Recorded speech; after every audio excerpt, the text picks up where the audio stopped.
Good afternoon, Homes Road Church of Christ. I hope you're having a great Wednesday. Just want to bring a little devotional thought to you. Lately, I've been reading about old-timey preachers, old-time ministers, and recently I was reading about the life of George Whitefield. I don't know if you've ever heard of him. George Whitefield was born in 1714 and died in 1770.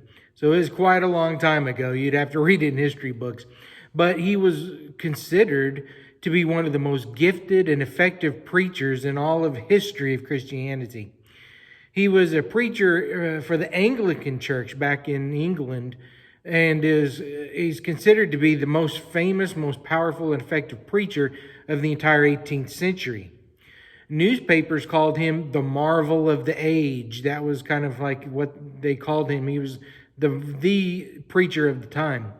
His oratory skills alone commanded thousands of people on 2 different continents to hear about Jesus Christ. And in his lifetime, it is said that he's preached over 18,000 times to over 10 million hearers. So he's very effective, very powerful. He had a lot of influence. And his ability to preach alone was just amazing.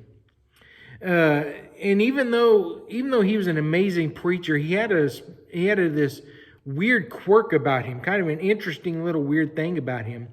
But the thing that really stood him apart from any other preacher at the time was he refused to preach indoors. He had this thing about him that he did not like being indoors. He would only speak, he would only preach, and he would only worship outdoors. And believe you me, he had critics because of this little quirk about himself. Many people at the time thought it was just horrible and horrendous. We got to remember, this is back in the 1700s, and in London, in the Anglican Church. They really believed the church building was kind of like a special place. It was like a temple. It was a holy center. And so there was a lot of the critics, many people at the time just were upset with him. They felt it was awful that he would just preach outdoors all the time. They felt he should come indoors and speak within the holy and sacred church building. But he never would. Whitefield fought his critics up until the very day he died. He refused to give in.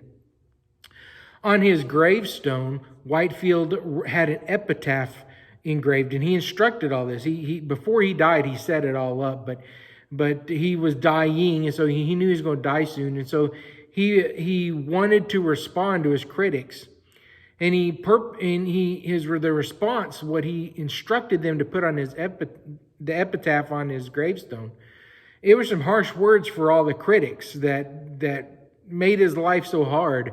The instructions for his epitaph, he wrote this. He said, "I'm content to wait till the day of judgment for the clearing of my character.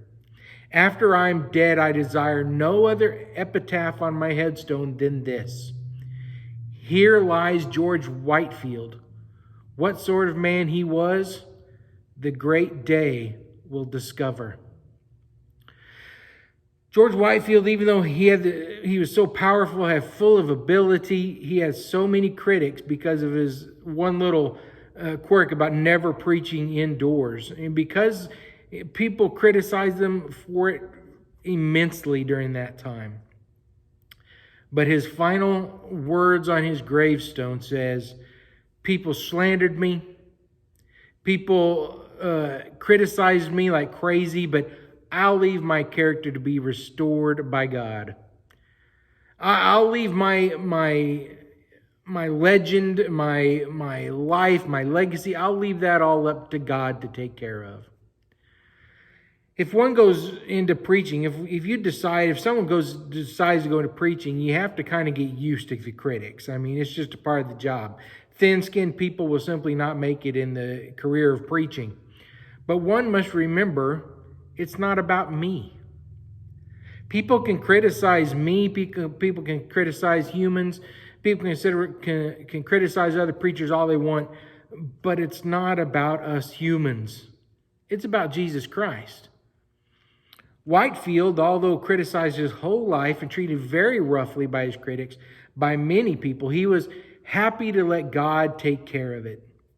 He said, let God restore my name. He'll handle it. He'll make it right. He'll restore my good name on that great day of judgment. And this reminds me of the Old Testament. In the Old Testament, David too, he had to deal with harsh and tough critics. David faced harsh criticism too, and he trusted himself to God. If you turn to Psalm 57, it tells of a time David had to struggle with a severe critic in his life. Psalm 57 tells of the time when Saul falsely accused David of leading a rebellion. That's what harsh critics like to do.